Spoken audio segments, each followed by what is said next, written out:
Student of class third. आज हम आपको आपके एसएसटी का लेसन 5 पढ़ाएंगे। ठीक है, लेसन 5 है बच्चों आपका मिट्टी एवं कृषि। मिट्टी आप जानते ही है, कृषि खेती किसानी जो होती है उसे हम कृषि कहते हैं।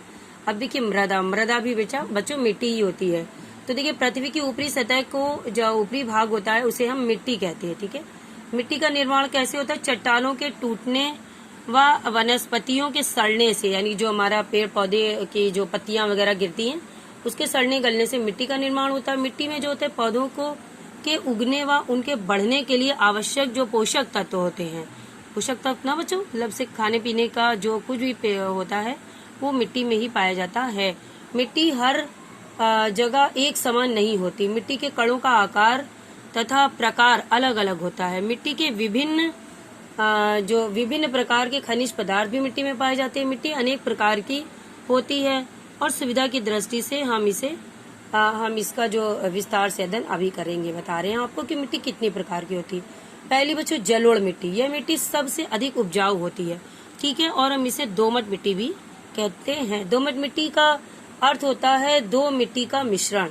इस मिट्टी में बालू तथा चिकनी मिट्टी दोनों का बराबर मिश्रण होता है और ये हरियाणा, पंजाब, बिहार आदि में पाई जाती है और इसमें तिलहन, दालें, फल, गन्ना आदि और सब्जियां भी उगाई जाती हैं। ठीक है बच्चों, दूसरी मिट्टी है आपकी चिकनी। इस मिट्टी में हल्के रंग के महीन कण होते हैं जो गीला होने पर चमकते हैं। मतलब इसमें हल्के कण होते हैं, जो ये गीली हो जाती है तो ये चमकते हैं। ये इसीलिए इसे चिकनी मिट्टी कहते हैं। ये मिट्टी गीली होकर जम जाती है और चिकनी मिट्टी के कणों के बीच में कोई भी जगह खाली नहीं रहती है। ठीक है बच्चों, इसमें ये मिट्टी कपास की खेती के लिए जरूरी होती है। अब हम बताएंगे बलुई मिट्टी। पहाड़ों तथा नदियों के संयोग से पत्थर घिसते रहते हैं जिसमें वे रेत के रूप में बदल जाते हैं। इनका रंग स्लेटी तथा भूरा होता है, इसे हम बलुई मिट्टी कहते हैं। ठीक है, और ये समुद्र, नदियों के किनारे, रेगिस्तान में पाई जाती है। ठीक है, काली मिट्टी ये लावा से बनी उपजाऊ मिट्टी है। ये बारीक कणों की काले रंग की चिकनी मिट्टी होती है। ठीक है, इसकी प्रमुख फसलें होती हैं कपास, ज्वार, गेहूं, मूंगफली। ठीक है, और इसमें जो है पानी को सोखने का विशेष गुण होता है।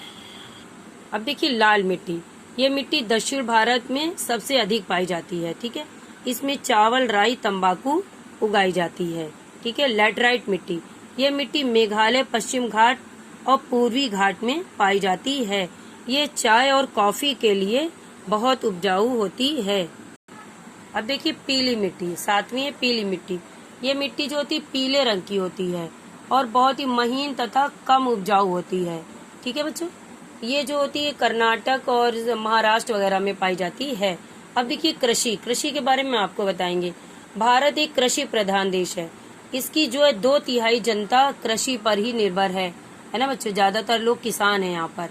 देश की लगभग 47% भूमि पर जो होती है वो खेती होती है। ठीक है, अब देखिए इसमें खेतियां कितने प्रकार की, कौन कौन सी फसलें उगाई जाती हैं। पहली होती है धान।